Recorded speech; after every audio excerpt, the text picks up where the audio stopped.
Hello बच्चों, आज हम भौतिकी के महत्वपूर्ण सवालों को हल करने की सबसे आसान विधि बताने वाले हैं। इतने जल्दी से आप सवालों को हल करेंगे तो आप समझ भी नहीं पाएंगे कैसे हमारा सवाल हल हो गया। चलिए, इन कुछ विशेष तरीकों के द्वारा हम आज भौतिकी के सवालों को एक आसान विधि से हल करने का आपको तरीका बताते हैं। जैसा कि आपके सामने है, इन 5 तरीकों से आप भौतिक विज्ञान के सवालों को बड़ी आसान तरीके से हल कर सकते हैं। आज हम आपको आसान तरीका बताने वाले हैं जिससे आप भौतिकी विज्ञान के आसान तरीके से सवालों को हल कर सकते हैं। इन 5 तरीकों को अपनाकर बच्चों, देखिए इसमें पहला तरीका जो सर्वप्रथम तरीका है, सर्वप्रथम आप सवालों को 1 या 2 बार समझ कर पढ़ें। अगर आप भौतिक विज्ञान के सवालों को 1 या 2 बार समझकर पढ़ लेंगे तो आपको समझ में आ जाएगा कि कौन सा मान किस वैल्यू का दिया है, मतलब किस प्रतीक से उसको व्यक्त करेंगे। उसके बाद आपको दूसरे स्टेप में फिर उसमें दिए गए मानों को उनके प्रतीकों के द्वारा व्यक्त करना है।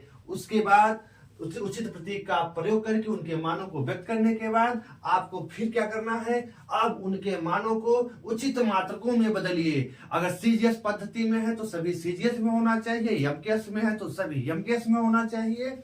उसके बाद आप उचित मात्रकों में बदल लेंगे, तत्पश्चात आप उचित फार्मूले का चयन करिए बच्चों। जो फार्मूला उसमें सुटेबल हो, उपयुक्त हो, उस इन सभी मानों के द्वारा जो फार्मूला बनता हो उस फार्मूले का उपयोग करिए। और फार्मूले का उपयोग करने के बाद अब आप उस फार्मूलों में आप उन सभी मानों को रख करके आप अब सवालों को आसानी से हल कर सकते हैं। अर्थात बच्चों, इन 5 तरीकों को अपना करके आप चाहे तो भौतिकी के सवालों को चुटकियों में हल कर सकते हैं। आपका भौतिकी का सवाल चुटकियों में हल हो सकता है। चलिए, इसको बताते हुए हम इसको एग्जाम्पल से आपको समझाते हैं बच्चों। एक एग्जाम्पल आपके सामने व्यक्त करते हैं जिससे आप इसको समझ लें कैसे आपको लगाना है।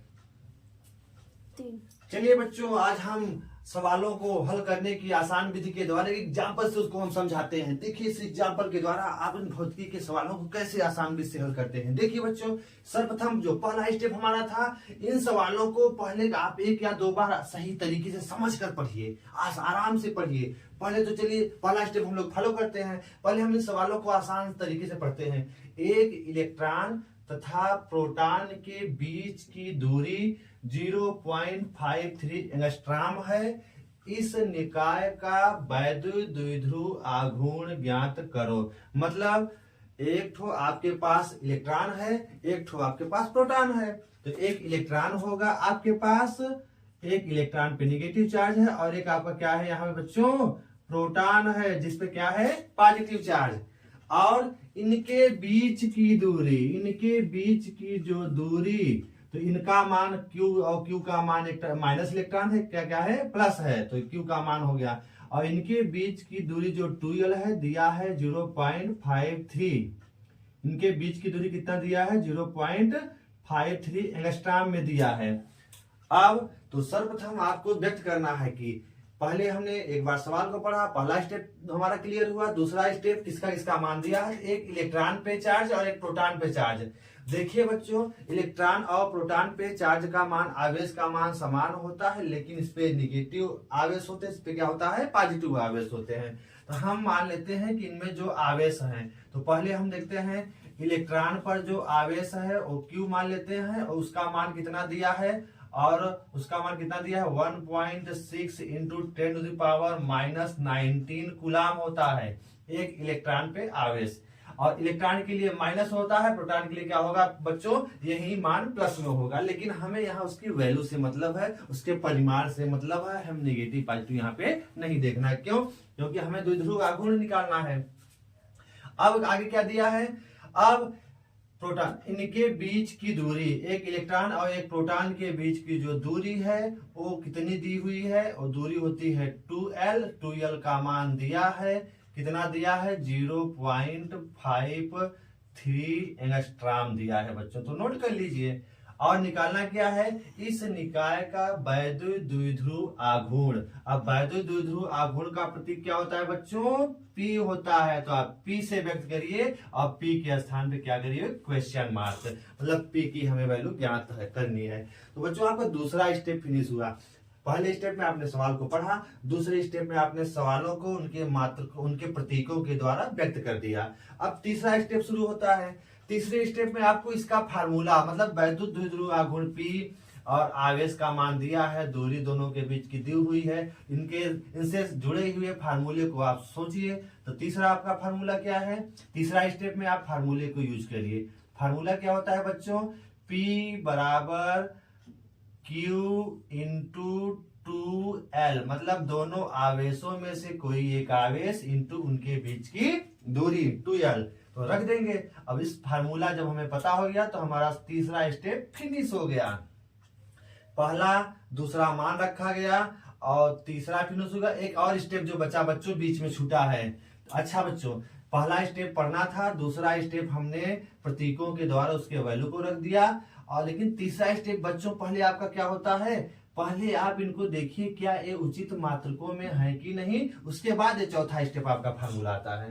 तो तीसरे स्टेप में आपको करना क्या है? तीसरे स्टेप में मिलाना है कि देखें आवेश का जो एसआई मात्रक कूलाम है सही है, वो अपने मात्रक में है, और दूरी जो है लंबाई या दूरी जो है उसका मात्रक क्या होता है? एसआई मात्रक मीटर होता है, लेकिन यहाँ एक स्ट्राम में दिया है। तो यही हमें उचित मात्रकों का चयन करना है। इसको हम पहले क्या करेंगे हम बच्चों? इसको हम मीटर में बदल लेंगे। अब मीटर में बदलने के लिए आपको पता है, चूंकि आपको पता होना चाहिए कि एक एंगस्ट्राम जो होता है वो कितने मीटर के बराबर है?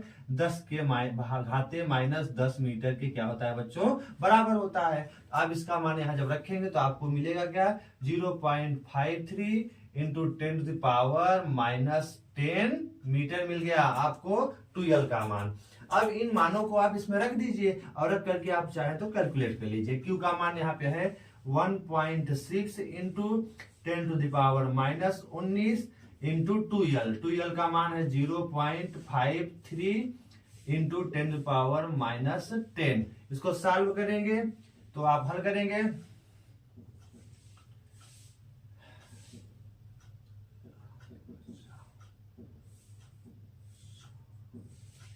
आपको जब हल करने पे देखेंगे बच्चों तो आपको इतनी वैल्यू प्राप्त होगी इंटू 10 पावर कितना हो जाएगा?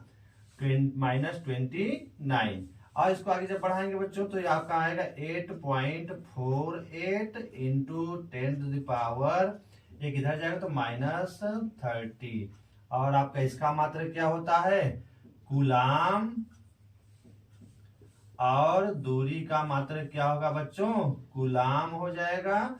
और आपका क्या हो जाएगा? मीटर। कूलाम इंटू मीटर हो जाएगा। कूलाम इंटू उनके बीच की दूरी, दूरी का मात्रक मीटर, आवेश का मात्रक कूलाम, तो कूलाम इंटू मीटर हो जाएगा इसका मात्रक। और ये है आपका वैद्युत द्विध्रुव आघूर्ण। यही क्या है आपका? वैद्युत द्विध्रुव आघूर्ण है बच्चों। वैद्युत द्विध्रुव आघूर्ण P का मान आपको मिल गया। तो ये देखिए बच्चों, फिर से एक बार आपको हम बता देते हैं।